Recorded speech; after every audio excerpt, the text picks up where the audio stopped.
Bismillahirrahmanirrahim. Assalamualaikum warahmatullahi wabarakatuh. Alhamdulillahirabbil alamin wassalatu wassalamu ala asyrafil anbiya'i wal mursalin wa ala alihi washabihi ajmain. Puji beserta syukur atas kehadiran Allah yang Maha Kuasa. Berkat rahmatnya kita hari ini dapat berhadir di ruangan yang sederhana ini. Selanjutnya, sahabat yang salam, mari sama-sama kita sanjung sajikan ke pangkuan Nabi besar Muhammad SAW. Penghormatan saya kepada Kepala Sekolah UPTD SD Negeri 23 Pesangan dan kepada seluruh dewan guru yang telah hadir di ruangan yang berbahagia ini.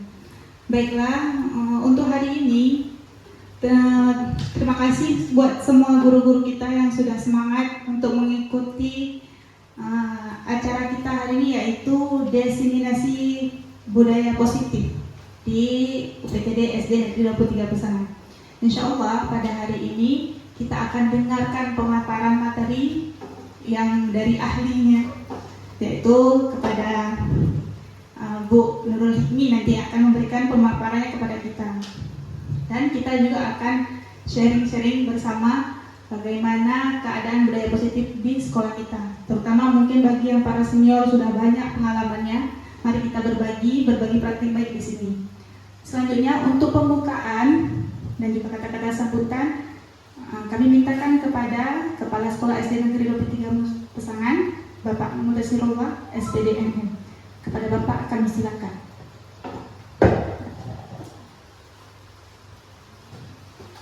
Bismillahirrahmanirrahim. Assalamualaikum warahmatullahi wabarakatuh. Waalaikumsalam warahmatullahi wabarakatuh. Syukur alhamdulillah kita panjatkan kepada Allah yang telah memberikan kita rahmat dan hidayah sehingga pada pagi menjelang sore hari ini kita semua dapat berkumpul di SD Negeri 23 Pesangan dalam rangka destinasi budaya positif. Salam dan salam pada junjungan kita Nabi besar Muhammad Sallallahu Alaihi Wasallam yang telah membawa kita semua dari alam kebodohan ke alam bertakwa. Hormatan saya pada Bapak Ibu guru, hormatan saya kepada guru, pada moderator, kemudian di SPD. Dan pada hari ini kita akan menyaksikan atau akan mendengarkan paparan dari guru CGP kita, yaitu Ibu Nurul Hikmi SPD, yang akan memberikan contoh budaya positif di sekolah kita. Ada banyak budaya yang harus kita terapkan di sekolah. Di antaranya ada budaya sapa, budaya senyum, dan berbagai budaya lain yang bisa kita terapkan di sekolah dalam bentuk positif. Dan budaya-budaya tersebut akan dimaparkan oleh Ibu Nurul sendiri selaku guru CGP kita pada hari ini, dan semoga memberikan manfaat kepada kita guru dan bisa kita terapkan di setiap hari jam aktif sekolah.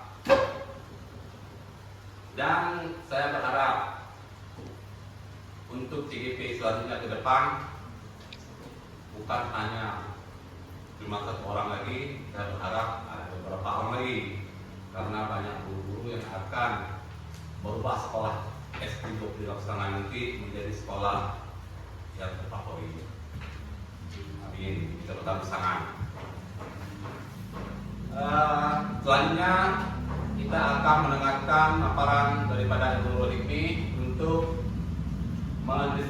mendiskusikan tentang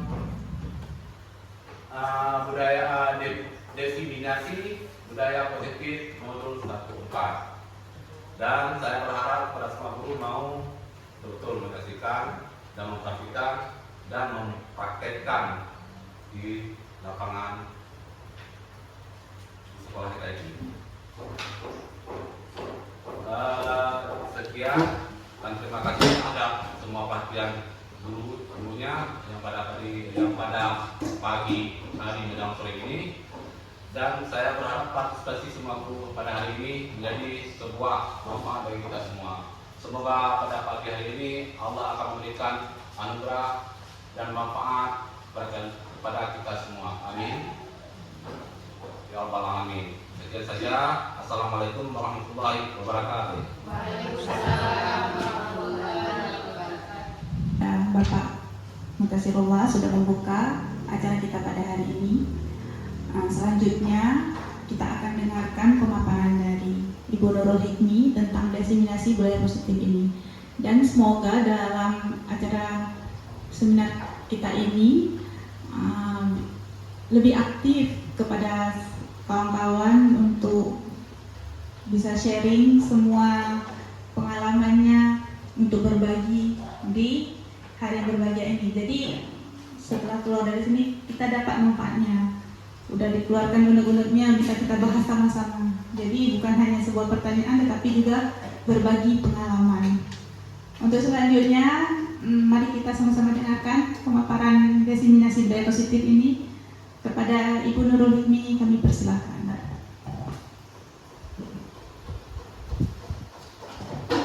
Bismillahirrahmanirrahim. Assalamualaikum warahmatullahi wabarakatuh. Waalaikumsalam warahmatullahi wabarakatuh. Terima kasih atas kesempatannya. Penghormatan saya kepada Bapak Kepala Sekolah SD Negeri 23 Pesangan dan kepada seluruh Dewan Guru yang telah ikut berpartisipasi dalam mengikuti diseminasi budaya positif bersama dengan saya, yaitu Nurul Hikmi SPD di UPTD SD Negeri 23 Pesangan yang kita cintai ini.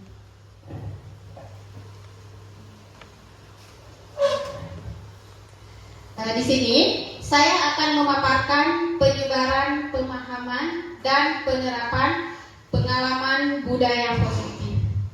Ya, sebelum kita lanjut ke materi, yang ingin saya sampaikan adalah bahwa saya yang berdiri di depan ini adalah bukan ahli ya ibu-ibu, dan saya juga bukan menggurui ibu-ibu yang ada di sini. Mungkin kalau pengalaman ibu-ibu di sinilah yang ahlinya daripada saya. Mungkin ini waktunya sudah menjelang siang, ada yang ngantuk ya, ada yang lelah. Sebelumnya kita buat es keriting aja dulu ya.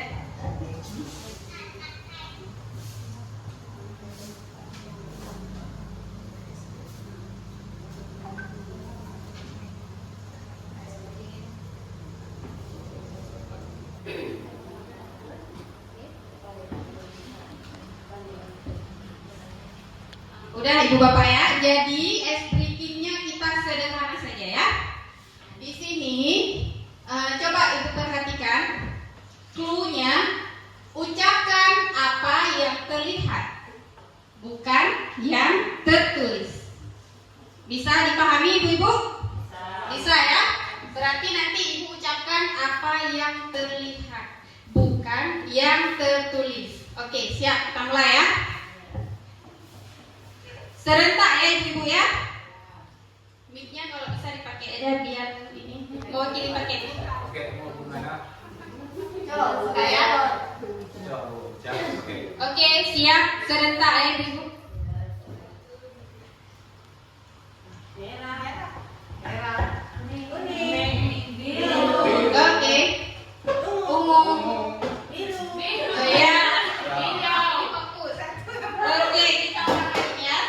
Yang fokus ini tes menyeimbangkan otak kanan dan otak kiri ya.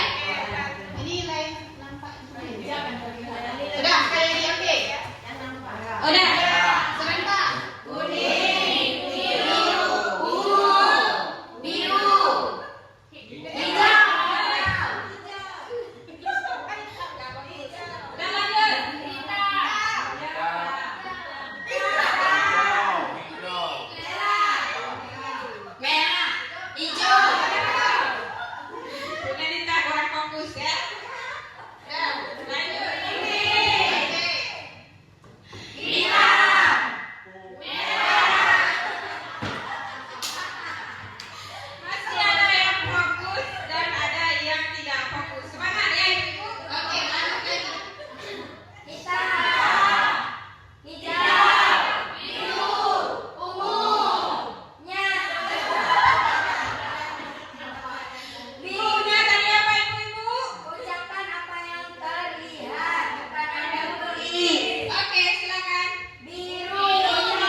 saya kira ya SDK-nya ya untuk menghemat waktu. Mau lagi Ibu? Sudah ya, kita lanjutkan ke materi nanti, masih ada sesi-sesi selanjutnya ya.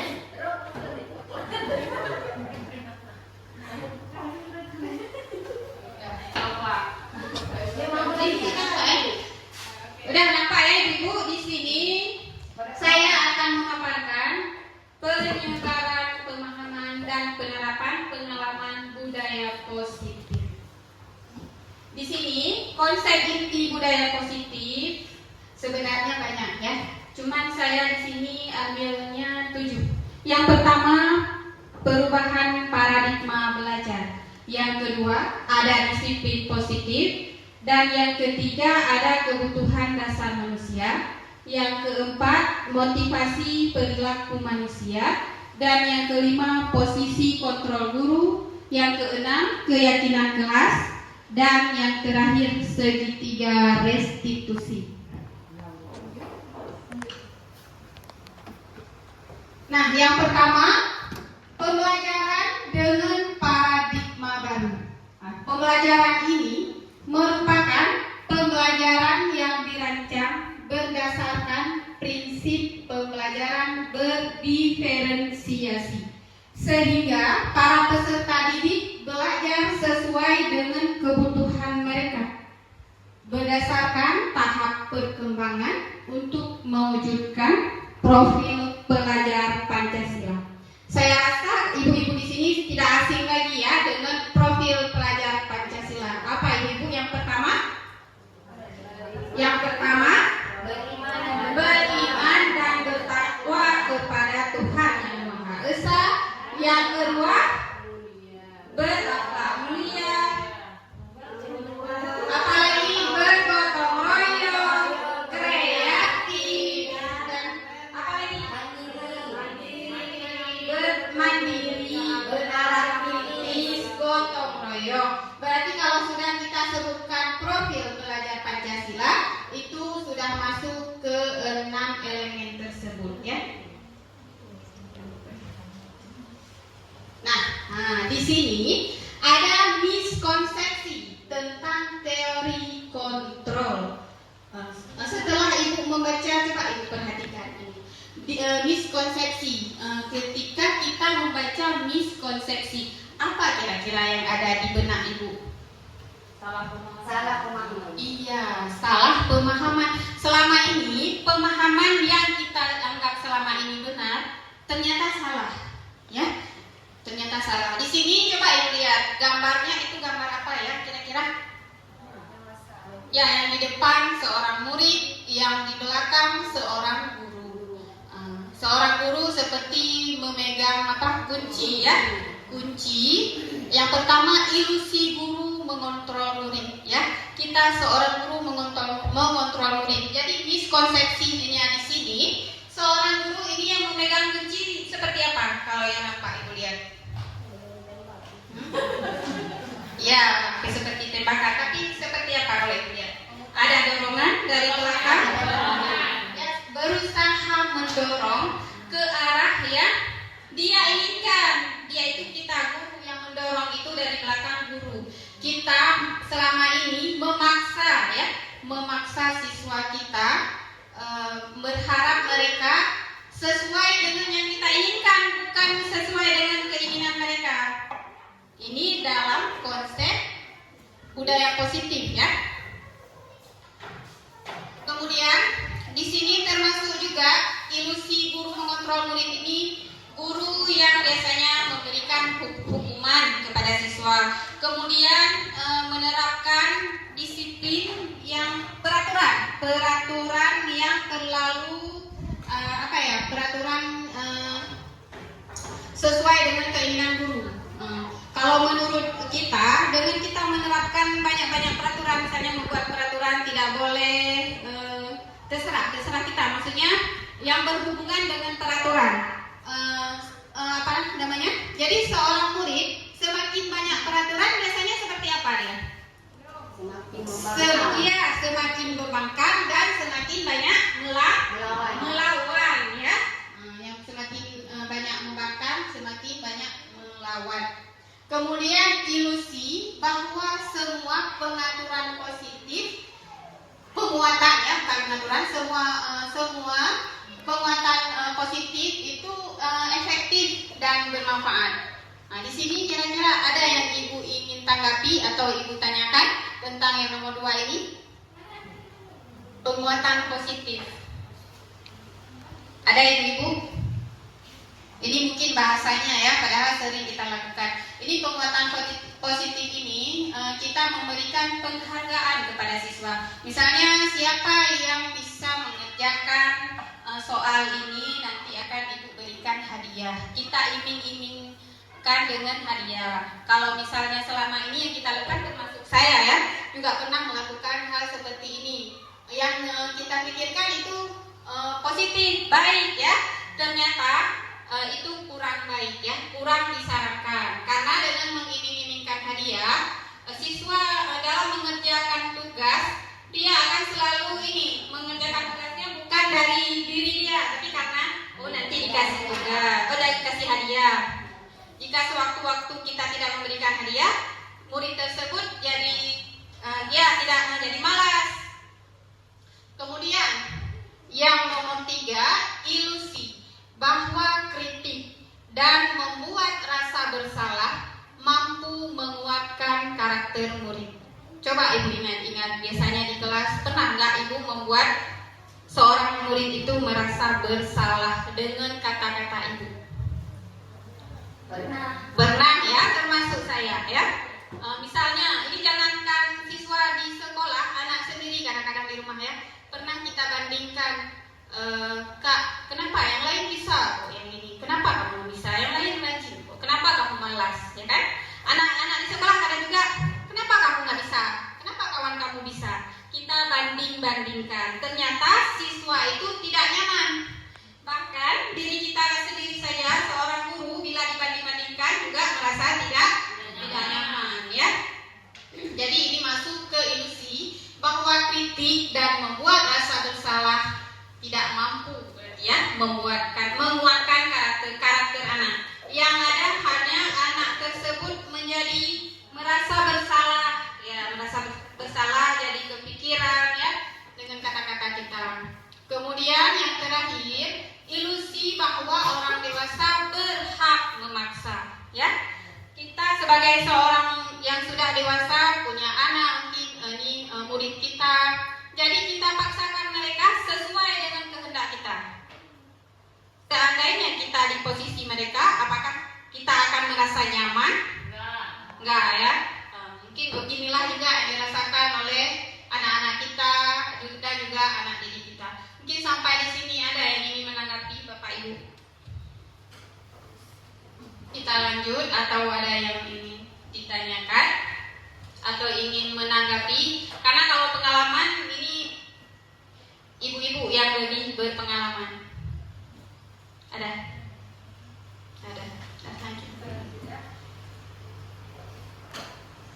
Nah, di sini ya.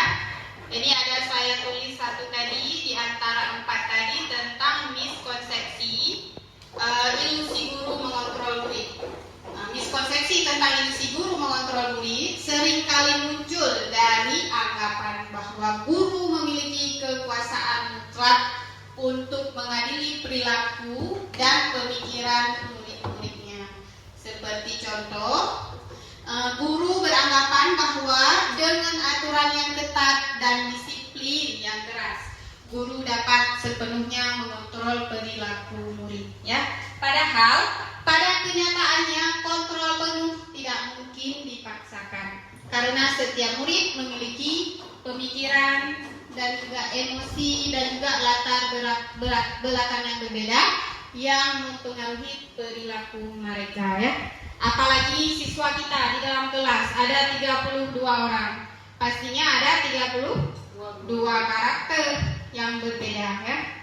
Jadi tidak bisa kita paksakan satu konsep itu untuk semua anak.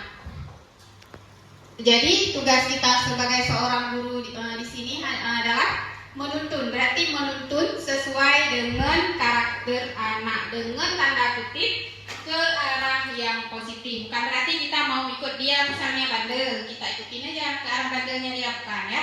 Tapi maksud menuntun di sini ke arah yang lebih baik sesuai dengan karakter mereka. Kemudian yang kedua, ada juga anggapan bahwa semakin keras menegakkan disiplin, semakin besar kontrol yang dimilikinya. Artinya kekuasaan yang kita miliki. Tapi pada kenyataannya disiplin yang terlalu keras dapat menyebabkan ketakutan atau perlawanan dari diri murid. Yang ada murid merasa lebih takut. Dengan rasa takut, rasa benci, rasa dendam, dengan rasa itulah mungkin mereka akan melawan kita, ya. Nah, sekarang yang nomor 2, ini dari 1 sampai 7 saling berkesinambungan ya materinya. Yang kedua, disiplin positif. Nah, disiplin positif ini merupakan salah satu cara penerapan disiplin yang bertujuan untuk menumbuhkan kesadaran serta memberdayakan peserta didik tanpa imbalan, penghargaan, ancaman, atau hukuman seperti yang kita rasakan tadi. Berarti dalam disiplin positif ini kita menumbuhkan kesadaran diri kita tanpa memberikan apa tadi? Yang pertama, penghargaan, reward dengan mengiming-imingkan hadiah ya. Kemudian juga kita tidak boleh memberikan ancaman atau hukuman kepada peserta didik. Sebagai pendidik, tujuan kita adalah mewujudkan peserta didik yang memiliki disiplin dari segi yang memiliki disiplin diri sehingga mereka berperilaku mengacu pada nilai-nilai kebajikan universal dan memiliki motivasi dalam diri menuju perubahan perilaku ke arah yang lebih baik. Ada kebutuhan kesenangan. Kita sebagai manusia semua membutuhkan kebutuhan kesenangan. Contohnya ibu, kesenangan bermain, rekreasi, ya kan? Apalagi kalau kita shopping, ya kan? Healing, ya. Kalau siswa kita kira-kira apa kesenangan yang mereka butuhkan? Kalau di sekolah, kesenangan bermain, bisa bermain sambil belajar. Kemudian ada lagi nomor 5, penguasaan. Penguasaan ini lebih ke kita ingin dihargai. Misalnya kepala sekolah ingin dihargai oleh jajarannya, guru-gurunya, kita sebagai guru ingin dihargai oleh murid-murid kita. Kemudian murid-murid kita juga ingin dihargai oleh teman-temannya, gurunya. Termasuk anak-anak kita di rumah juga ingin dihargai oleh orang tuanya. Karena kita juga ingin dihargai oleh anak-anak kita ya. Sampai di sini Bapak Ibu ada pertanyaan? Ada? Aman ya? Udah paham semua? Lanjut ya. Memaksakan memahami ya. Nah, waktunya masih banyak ya Bapak Ibu. Jadi kalau ingin bertanya atau ingin menanggapi, menambah boleh ya. Di sini nomor 4 ada motivasi perilaku manusia. Ini juga berhubungan dengan yang tadi. Kita kasih hukuman, kasih hadiah ya. Coba Ibu perhatikan. Yang di kotak warna hijau, kira-kira yang mana yang merupakan motivasi dalam diri kita, dan kira-kira yang mana motivasi yang dari luar karena kita, dari orang. Misalnya kita termotivasi dari orang, dari luar, dari orang ke kita. Kira-kira yang mana? Apa yang ekstrinsik, apa yang ekstrinsik atau yang intrinsik, ibu-ibu? Yang mana? Yang ekstrinsik dari luar. Intrinsik dari luar. Yang lain? Yang intrinsik dari dalam. Yang ekstrinsik dari dalam. Ekstrinsik dari luar. Ya. Dari kita lihat di sini, motivasi itu ada 2. Yang pertama, ada yang dari dalam diri kita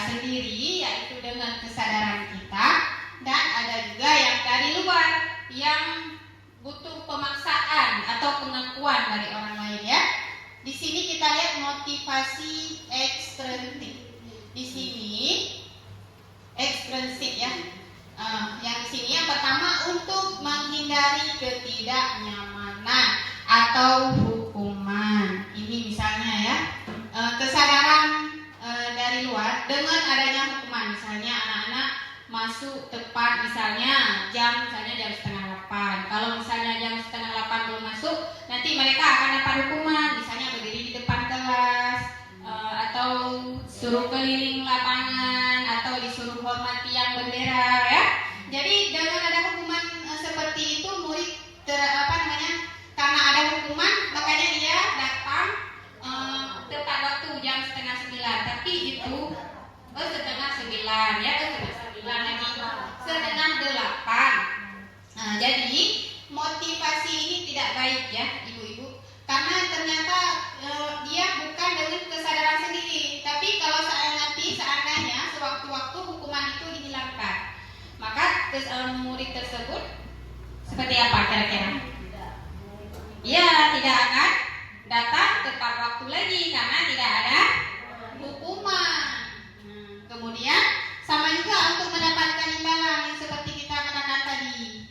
Dia datang misalnya dia mengerjakan PR, dia mendapatkan hadiah ya dari ibu gurunya, atau ini mendapatkan pujian. Itu juga tidak baik karena itu bukan merupakan motivasi dalam dirinya. Jadi tugas kita seorang guru itu membimbing dan juga mendorong siswa agar mereka memiliki motivasi intrinsik, yang itu motivasi yang ada di dalam diri mereka.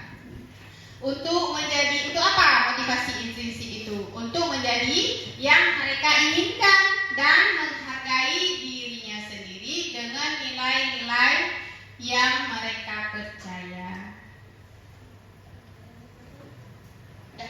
Selanjutnya gimana? Kayaknya udah paham semua ibu. Ini udah paham atau ngantuk ya? Ini tolong ya ibu, tolong difokuskan karena nanti kita ada yang ingin kita cetak nanti ya. Di depannya ada kejutan. Sudah. Oke, lanjut ya.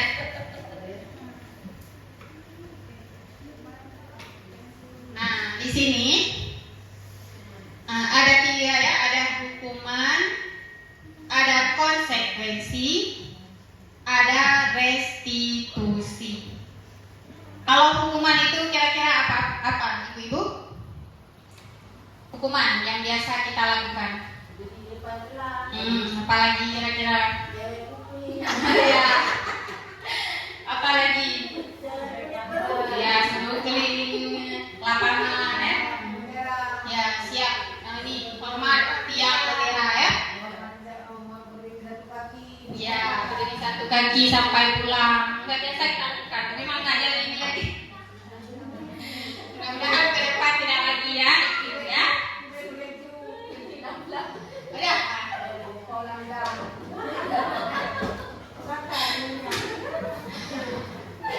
Nah, di sini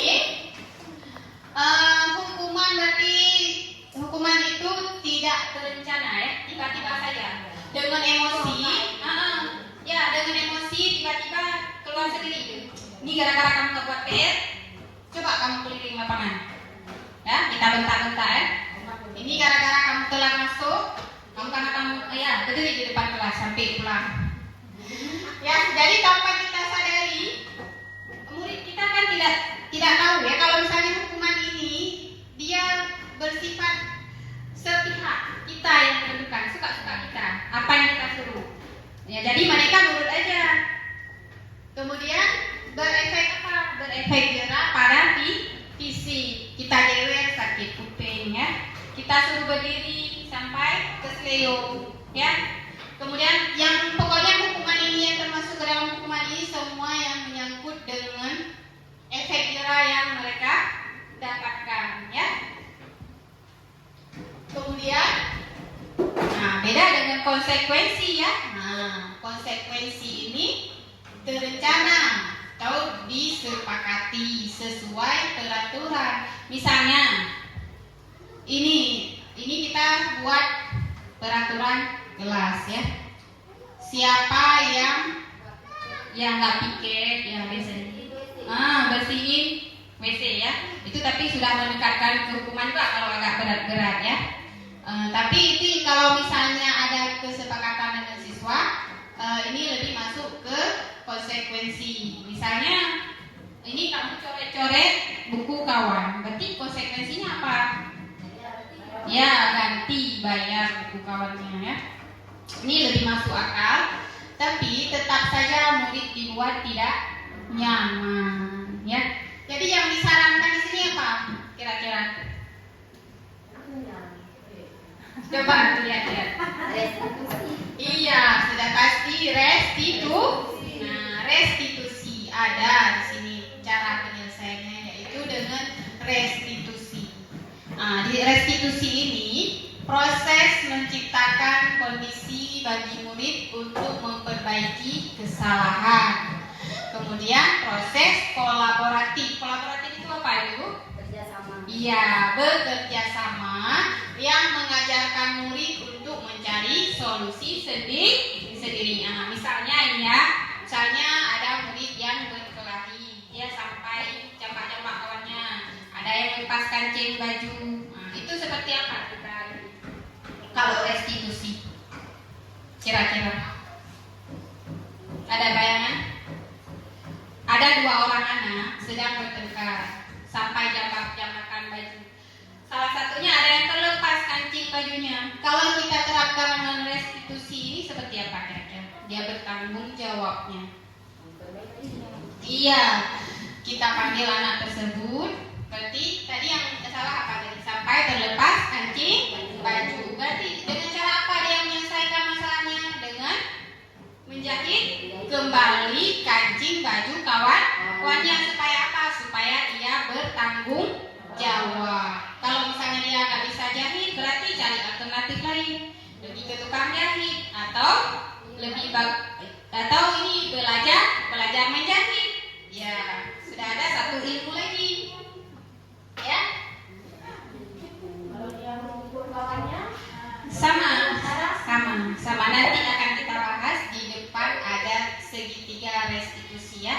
Nanti akan kita bahas ini karena berlanjut. Ya. Di depan kita masukin lanjut. Nah, di sini ada 5 posisi kontrol guru. Kebetulan nomor 5 ya. Ini kan ada 7 tadi. Ini nomor 5 posisi kontrol guru. Kebetulan posisi kontrol guru ini juga ada 5. Ada 5 posisi kontrol guru. Nah, di sini posisi kontrol apakah yang Bapak Ibu tempati saat ini? Nah, untuk mengetahuinya, jadi kan di sini ada kasus siswa yang tidak mengerjakan PR. Jadi, saya ingin ibu-ibu mengetahui posisi kontrol apa yang saat ini ibu tempati. Jadi, posisi itu di mana posisi ibu? Jadi saya akan bagikan ini ya. Ini coba dicatat ya ibu kasusnya, atau kalau misalnya bisa diingat juga nggak apa-apa ya. Jangan dulu. Udah. Kasusnya siswa yang tidak mengerjakan PR. Ada ini ya, ada kertas masing-masing. Ada yang nggak ada kertas. Ada semua ya. Kasusnya itu ya ibu-ibu. Sudah? Fokus ya ibu-ibu, catat dulu aja. Kasusnya siswa yang tidak mengerjakan PR. Itu sering ya. Ini yang sering kita ambil aja, yang sering terjadi di kelas ya. Hampir tiap hari ada saja siswa yang tidak mengerjakan tugas, tidak mengerjakan PR, bahkan siswa yang sama setiap hari ya. Siswa itu aja. Nah, sekarang next Bu Yanti. Oke, next. Nah, tolong ibu-ibu jangan menyontek ya. Ini sesuai dengan hati nurani ibu masing-masing. Ya, pilih. Bagaimana? Di sini ada 5 kolom ini. Silahkan ibu pilih. Iya, biar ibu tahu di mana posisi kontrol ibu sekarang pada saat ini. Jadi jangan menyontek. Sesuai dengan hati nurani ibu-ibu. Seperti apa ibu akan menyelesaikan masalah jika ada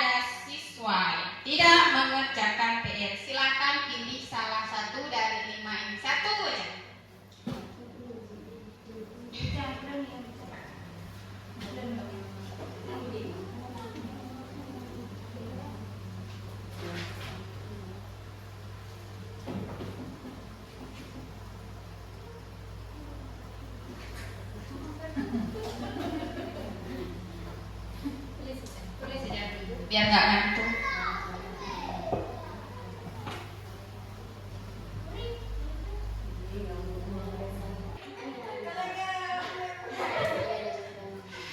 Kayak anak-anak juga tidak boleh menyontek, ibu-ibu juga tidak boleh menyontek ya, karena melanggar salah satu keyakinan kelas.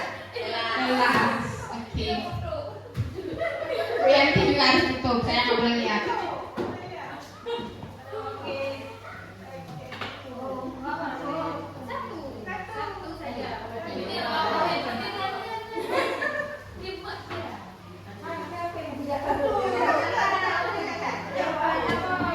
Nggak ada benar salah, cuman tidak ada benar salah ya ibu, cuman kita mau lihat dari kelima posisi kontrol yang ada, di posisi manakah kita berada pada saat ini. Nggak ada, mungkin nggak pakai kata-kata yang seperti itu ya, mungkin lebih dekat kemana, itu kan nah, yang mendekati ibu pilih, itu kan bahasa saya ya, coba ibu pilihkan yang mendekati ya, memang ada lanjutnya. Ini belum selesai ibu-ibu ya, tapi ini apa, langkah pertama kita ya, langkah pertama ini tidak selesai, bukan berarti setelah menanyakan satu pertanyaan ini sudah selesai, tidak, tapi langkah awal, ini lebih ke langkah awal, nanti pasti terjadi apa namanya, interaksi lagi, tergantung siswanya jawab seperti apa. Ya, nggak ada lempar di sawah. Sudah.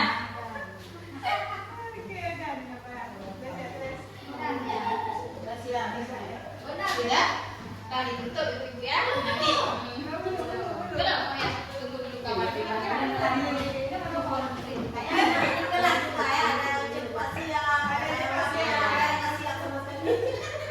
Ada yang siap-siap sampai jam pulang.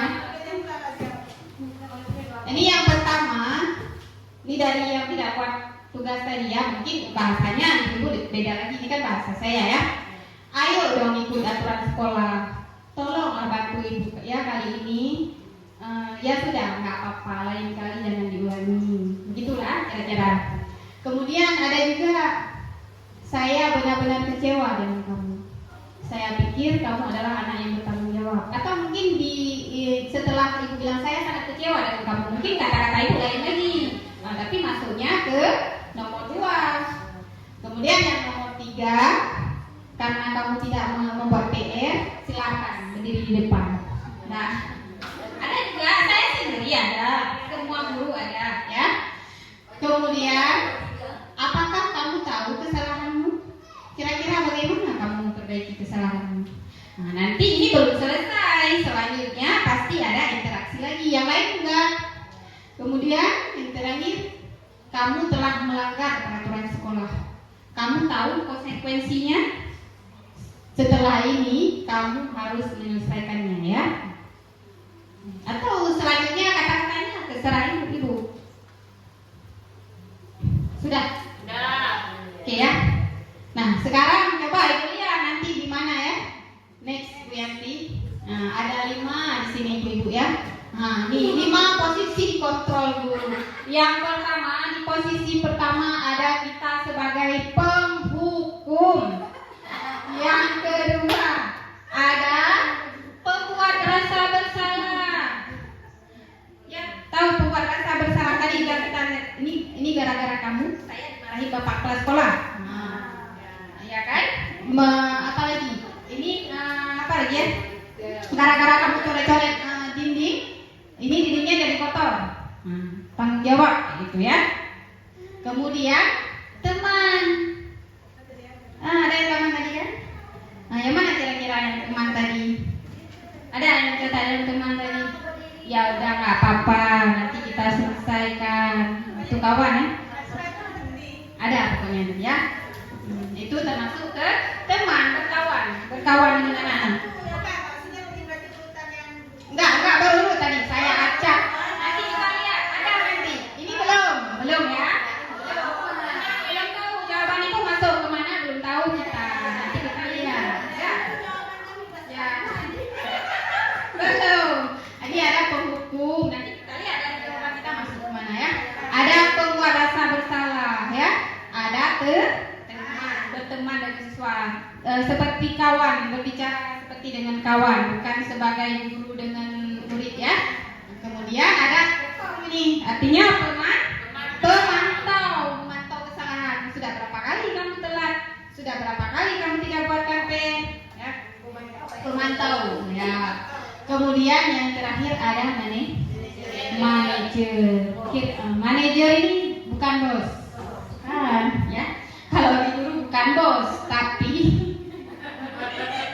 kalau manajer ini kita menyelesaikan masalah, melibatkan siswa juga dengan berkompromi, bertukar pikiran, tanya jawab ya, sesuai dengan kebutuhan kita. Makanya ya, ibu-ibu, kira-kira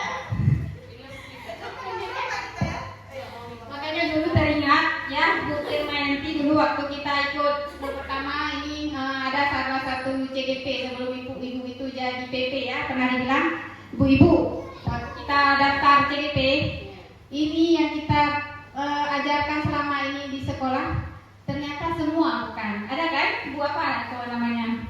Iya, boleh teringat saya itu yang bilang ternyata semua bukan, hampir semua bukan maksudnya ya. Termasuk ini juga bukan kita aja, semua guru ya, semua guru.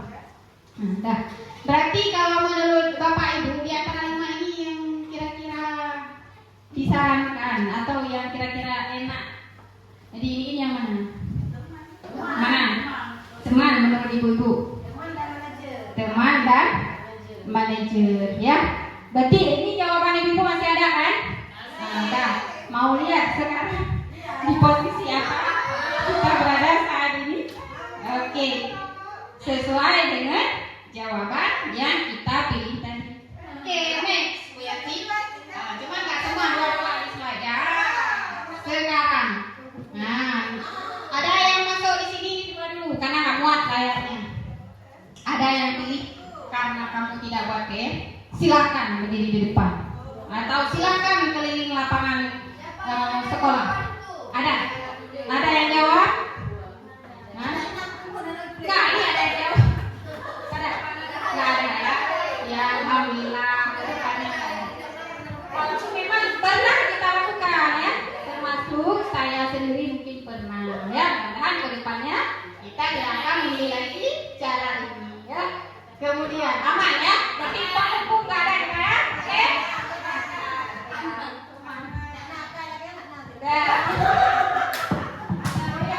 Nomor 2. Yang nomor 2 ada. Saya benar-benar kecewa dengan kamu. Saya pikir kamu adalah anak yang bertanggung jawab atau yang lainnya kata-katanya. Nggak ada ya? Berarti ibu-ibu SD negeri 23 atas saya ini mantap ya, mantap. Calon guru penggerak semua insya Allah ya. Biar kita gerakkan SD negeri 23 Pesangan ini menjadi SD yang beri percontohan. 2, 3 nanti 2-nya hilang ya, tinggal 3 percontohan. Udah, berarti 2 penghukum dan pembuat rasa bersalah aman bersih ya di sekolah kita ya, nggak ada ya. Dan sekarang kita lanjut, kan ada 5 tadi. Ini agak mengganggu sedikit ya, ininya bercampur. Nomor 3. Nah, di sini ayo dong ikut aturan sekolah. Tolong bantu ibu ya kali ini. Ya sudah, tidak apa-apa. Lain kali akan diulangi ya. Ini teman, ya. Teman sekolah. Ada tim teman ya, ibu. Nah, kemudian pemantau ya. Tadi kita yang sudah jawab ini, yang di teman tadi berapa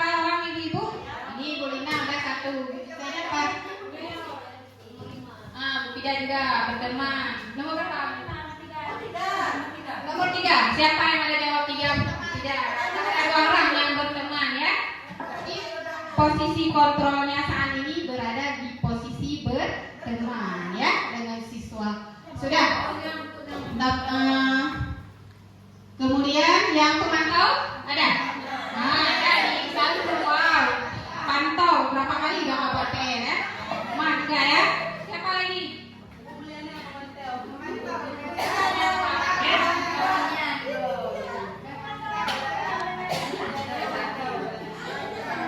Ya, pemantau. Nah, di teman ini ya Bu ya. Kalau kita lihat sekilas bagus ya, tetapi dia tidak bagus berkepanjangan. Tidak bisa kita lakukan berkepanjangan.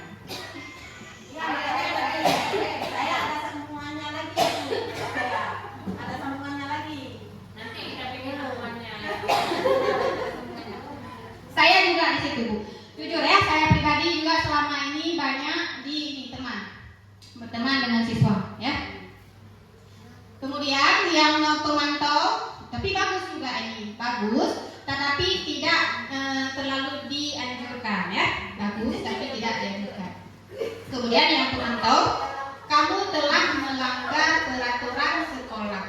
Kamu tahu konsekuensinya? Setelah ini kamu harus menyelesaikannya ya.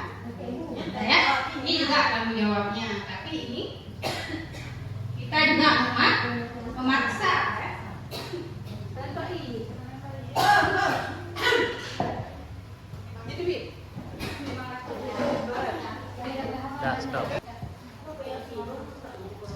Next, satu lagi.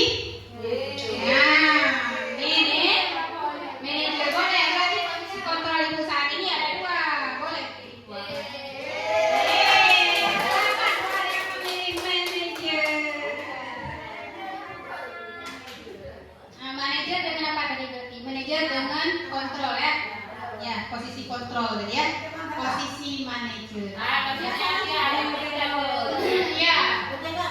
Jadi manajer ini yang disarankan ya. Di sini berarti yang pertama ketika kita menyelesaikan kasus siswa baik itu tidak mengerjakan PR, telah datang ke sekolah, tidur di dalam kelas, berarti langkah yang pertama kita ambil itu jangan langsung kamu tidur di sekolah, nak kamu silakan maju. Karena dia tidur di sekolah langsung kita silakan maju jawabkan soal ini. Karena dia nggak bisa tadi tidur, langsung kasih hukuman. Nah, tanpa kita tanya-tanya dulu. Mana tahu? Di luar tersebut kita tanyakan dulu. Kenapa nak? Kenapa ada masalah apa? Kenapa sampai tidak membuatkan PR? Begitu juga ada anak-anak yang tidur. Kenapa nak? Kenapa bisa sampai tidur di dalam kelas? Mana tahu mungkin dia jawabannya, Bu, saya malam bergadang karena saya membantu orang tua saya bekerja. Jadi kan kita nggak pernah tahu. Yang kita tahu dia tidur di sekolah, ya kan? Jadi latar belakang siswa kita itu beda-beda. Makanya langkah pertama yang kita ambil itu dengan menanyakan mengapa ya. Apakah kamu tahu kesalahanmu? Pasti dia jawab iya, Bu, ya kan? Kemudian kira-kira bagaimana kamu akan memperbaiki kesalahanmu nanti? Seperti apa? Misalnya tidak buat PR. Jadi kan dia jawabnya pasti dengan kesadaran sendiri. Iya, Bu, nanti saya akan buatkan tanpa kita suruh, ya kan? Pasti anak-anak begitu ya. Iya, Bu, nanti saya akan buatkan PR-nya. Tapi seandainya yang kita lakukan pertama bukan kita tanya jawab dulu, langsung kita bentak-bentak. Seperti apa kira-kira reaksi siswanya? Apakah dia akan langsung nurut dengan senang hati atau merengut atau jadi trauma? Apa kira-kira? Trauma ya. Malah kadang-kadang PR ini nggak mau saya kerjakan karena benci kali ya, gitu. Marah-marah, ya kan? Ya, seperti kita juga. Misalnya kita punya pemimpin, ini kita alhamdulillah pemimpin kita baik ya. Kita punya pemimpin seandainya kepala sekolah kita orang yang tegang ya,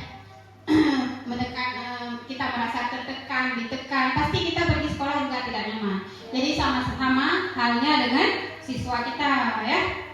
Mereka juga tidak akan nyaman apabila kita paksa ya.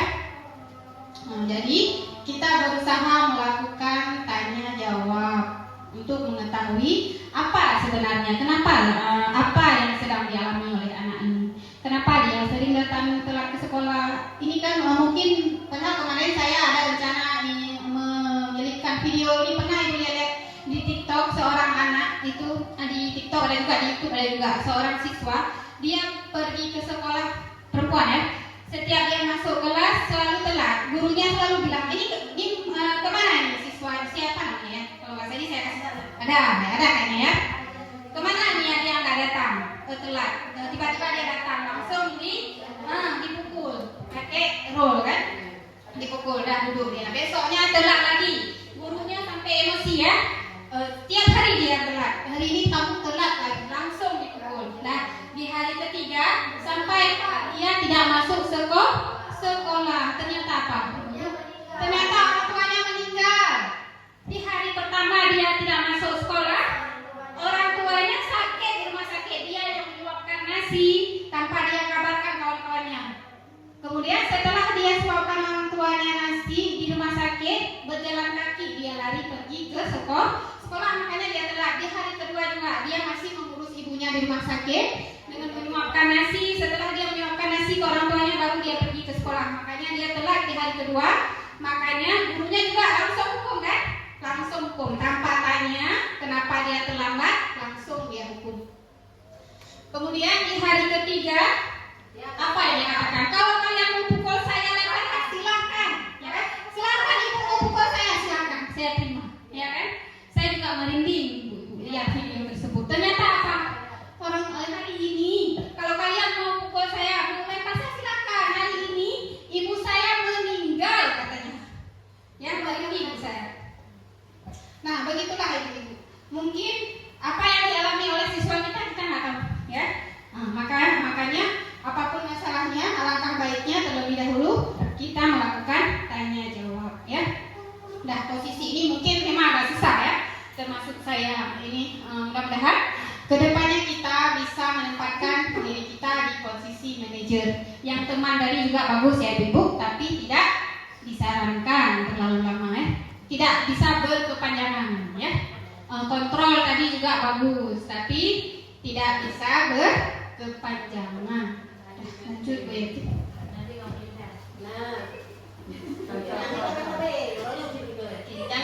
Jangan ketergantungan di posisi di posisi apa tadi, teman kan, kontrol yang termasuk bagus. Tidak diserang dianggap kita temannya. Yang kita takutkan adalah siswa kita tidak bisa menghargai kita sebagai seorang guru, karena mereka memikir teman seperti teman, jadi nggak ada lagi rasa hormat ya. Kemudian yang nomor 6, ini ibu, ini yang penting sekali nanti kita terapkan di kelas kita, yaitu keyakinan kelas ya. Kenapa keyakinan kelas? Kenapa peraturan kelas saja? Karena keyakinan kelas itu kesepakatan antara siswa. Iya, bagus sekali ya jawaban Ica. Kalau misalnya peraturan ibu siapa yang menjawab kalau peraturan? Keyakinan tadi udah dijawab. Ya, kalau peraturan ini dia lebih bersifat sebelah pihak ya. Suka-suka kita buat peraturan ya. Misalnya peraturan itu dari guru.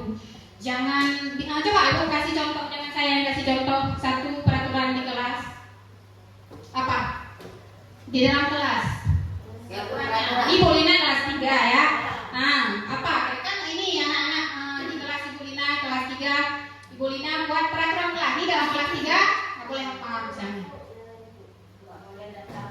Ya, nggak boleh datang terlambat. Apalagi? Jangan buang sampah sembarangan. Iya, jangan buang sampah sembarangan. Kemudian apa lagi? Banyak ya. Jangan ribut, jangan ribut kawan. Iya. Nah, ini Umar tadi berpakaian rapi. Nah, ini kalau jawaban dari Umar tadi udah masuk ke keyakinan. Nah, kalau peraturan apa bedanya peraturan dengan keyakinan? Kalau peraturan biasanya jangan ya. Kita jangan buang sampah sembarangan. Jangan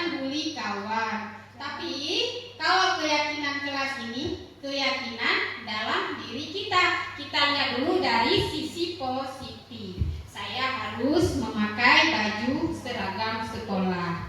Saya harus terlihat rapi. Kemudian apa ya? Coba lanjut lagi Bu Yanti. Nah, di sini untuk membuat keyakinan kelas, dibuatnya dalam pernyataan positif seperti tadi saya katakan. Nanti seperti ini, ketika ibu terapkan di kelas, ibu-ibu nanti suruh siswa buat dulu peraturan kelas sesuai dengan kata-kata mereka.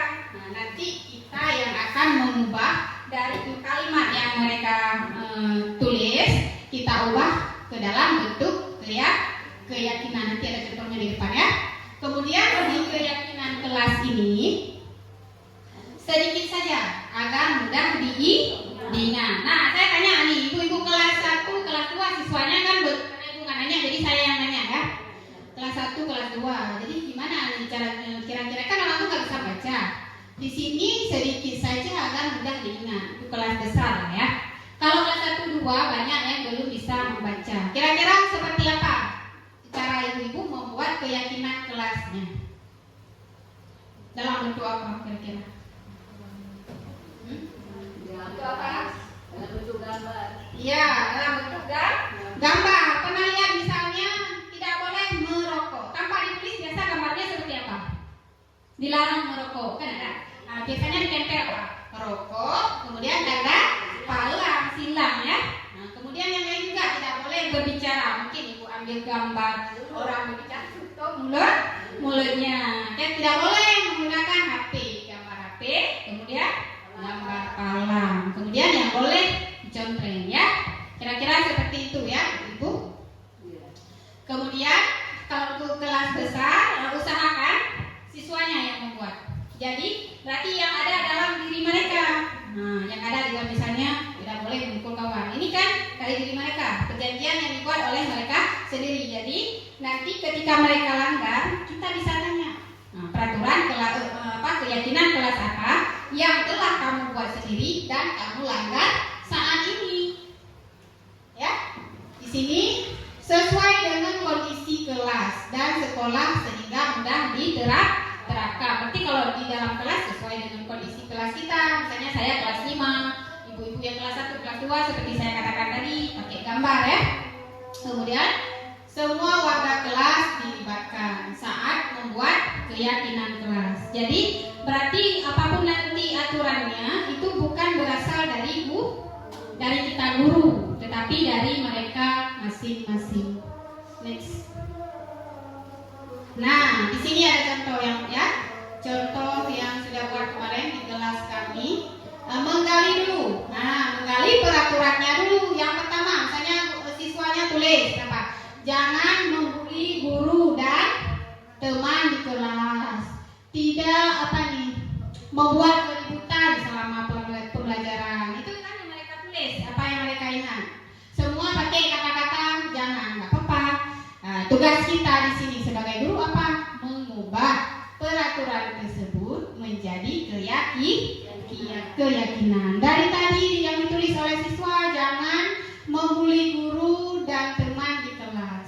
Ketika menjadi keyakinan kelas, kita ubah kata-katanya apa? Saling menghargai guru dan teman. Kemudian yang kedua, juga tidak membuat keributan selama pembelajaran. Kita ubah lagi. Jangan kita pakai kata-kata tidak ya. Kita pakai kata positif. Karena apa? Orang positif itu biasanya mempengaruhi pikiran kita, mempengaruhi tingkah laku kita. Kata-kata positif yang kita ucapkan akan mempengaruhi pikiran kita. Kemudian selanjutnya, tidak membolos sekolah. Nomor 4. Berarti kita ubah menjadi selalu hadir di sekolah. Dengan kita mengucapkan kata-kata positif itu, jadi pikiran kita pun akan berpikir ke arah yang positif. Tidak memikirkan nggak pergi sekolah, berarti hadir di sekolah ya. Tidak memikirkan yang tidak hadir di sekolah. Tidak boleh menyontek, berarti tidak boleh menyontek itu masuk ke mana? Menyelesaikan tugas secara jujur atau mandiri. Bisa ya kira-kira Ibu ya? Ini banyak jadi nggak saya bacakan semua. Intinya dari peraturan sekolah yang banyak mengandung kata jangan, kita ubah ke keyakinan sekolah dengan memakai kata positif. Nah, di sini ini segitiga restitusi ini lebih ke yang ini tadi. Ketika kita menyelesaikan masalah manajer tadinya, kita menyelesaikan masalah cara kita menyelesaikan masalah siswa. Segitiga restitusi ini suatu proses dialog yang dijalankan oleh guru agar dapat menghasilkan murid yang mandiri dan bertanggung jawab. Ini jelas ya, Ibu-ibu? Biar kita lihat segitiga restitusinya. Ya. Nah, di sini ada segitiga restitusi dalam menyelesaikan masalah. Yang pertama itu yang paling bawah Ibu ya, yang menstabilkan identitas. Nah, di sini ketika siswa kita melakukan kesalahan, misalnya dia menyontek, kan kita tadi yang manajer tadi seperti apa? Kita tanyakan dulu ya, kenapa kamu menyontek? Kemudian kita menstabilkan identitas ini, kita tidak membuat dia drop, tidak membuat dia minder ya, tapi kita kasih pemahaman. Kita kasih pemahaman bahwa setiap orang pasti pernah melakukan kesalahan, termasuk juga ibu. Kamu bukan satu-satunya orang yang melakukan kesalahan, supaya dia tidak mentalnya tidak down ya. Kemudian setelah langkah yang pertama ini ada validasi tindakan yang salah. Baru kita tanya tindakan dia yang tadi yang salah. Misalnya dia memukul kawan. Kenapa dia memukul kawan? Kamu misalnya kayak kejadian kemarin itu ada yang tangannya kena pukul. Kenapa bisa tangannya kena pukul? Ternyata karena pertamanya bercanda ya. Ini juga kamu tentu punya alasan mengapa kamu melakukan ini. Kamu pasti punya alasan kenapa kamu pukul dia. Kita tanya juga apa alasannya. Apa mungkin dia duluan yang ganggu saya, Bu? Biasanya kan seperti itu jawabannya ya. Kemudian adakah cara yang lebih efektif untuk mendapatkan apa yang kamu butuhkan? Mungkin kalau ini kata-katanya lebih tinggi. Tidak harus seperti kata-kata ini ya. Tidak harus seperti kata-kata ini. Ini lebih ke cara kita. Cara kita maksudnya menanyakan ke dia, ini setelah kamu pukul dia, ini apa lagi misalnya? Kayak dia ditanya kemarin, mau balas-balas atau mau saling memaafkan ya? Anak pasti jawab, kalau misalnya tumbuk mau tumbuk balik? Kan nggak mungkin ya. Berarti saling memaafkan. Kemudian menanyakan keyakinan. Nah, inilah tadi yang keyakinan yang sudah kita buat tadi. Misalnya memukul kawan. Nanti kita tanya.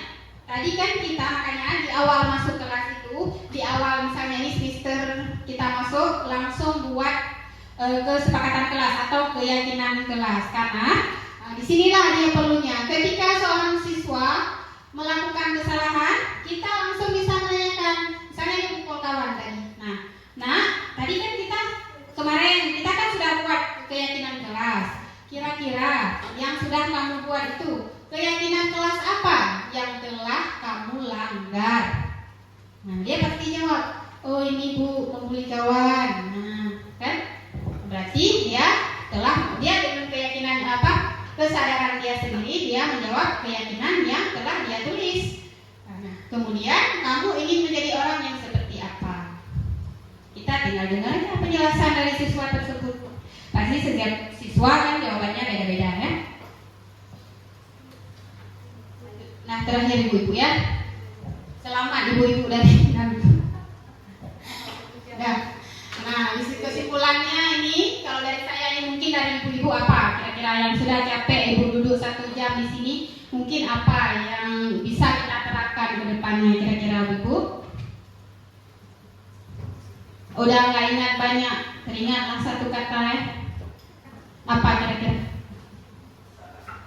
Sebagai seorang guru berarti kita harus bisa menempatkan posisi kontrol kita di posisi kontrol tidak ingat tuh manajer. Walaupun masih kawan ya boleh kawan, tapi jangan berkelanjutan ya. Yang diharapkan di sini adalah manajer. Semua kita berusaha bisa berada di posisi control manager. Dan guru yang profesional, tidak membawa masalah di rumah ke sekolah, mungkin masalah yang pokoknya jangan campur aduk. Bisa menempatkan dirinya sebagai seorang guru yang profesional. Sedang berhadapan dengan siswa, bagaimana dia berhadapan dengan siswa, bagaimana kita berhadapan dengan orang tua wali siswa. Kemudian memiliki, ya ini udah masuk ya. Dan yang paling penting adalah memiliki sosial yang baik ya. Jadi sesama guru, kita sesama guru dengan orang tua wali murid harus memiliki sosial yang baik ya. Karena kita seorang guru ini adalah role model bagi siswa kita. Seandainya kita tidak bisa memberikan contoh yang baik untuk siswa kita, apalagi siswa kita yang melihat contoh dari kita ya. Mungkin hanya ini Bapak dan Ibu yang dapat saya sampaikan hari ini, sharing-sharing kita hari ini. Terima kasih banyak sudah sudi kiranya berpartisipasi dalam acara kita ini, sudah menyukseskan acara ini. Tanpa Bapak dan Ibu semua, maka acara kita ini tidak akan berjalan ya. Terima kasih banyak. Mohon maaf atas segala kekurangannya. Saya akhiri. Assalamualaikum warahmatullahi wabarakatuh.